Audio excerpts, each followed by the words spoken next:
Ano kapenda yang menta Nakajin menshisha Habasashi sengi yasham Kumne kumshi para Kumtada mensim jong kajingi Ni pianso hayapi Kumshi para yublengin shakri Ende waras jongi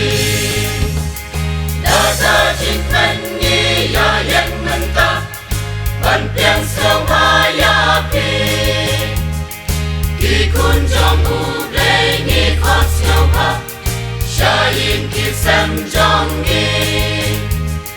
Enrei jingker pa ibu happy Ende waras jongi Jin bom yang jongi wala pinshem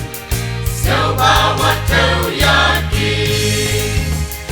Jin terpat ibu mentah Habeng jong pishisha Rosel kaban yai shabani Ikun jong kasih Namar jinduna shibun pinshem Aman kilyang baro Yaki kabaro tungin pleno Yublay tungin yaro Dada jingmengi yayeng mentah Man pianso bayapi Ki kunjong ublay ni kosyo pa Shayin ki sem jongi Enrei jingker pat ni bo happy Ende waras jongi Jin bom yang jongi wala pinshem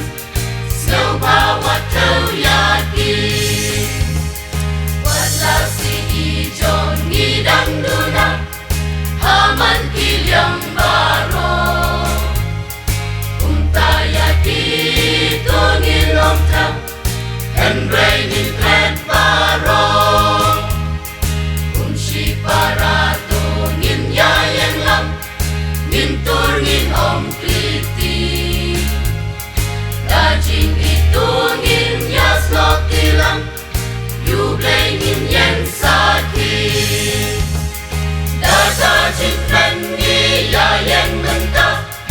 Man pianso pa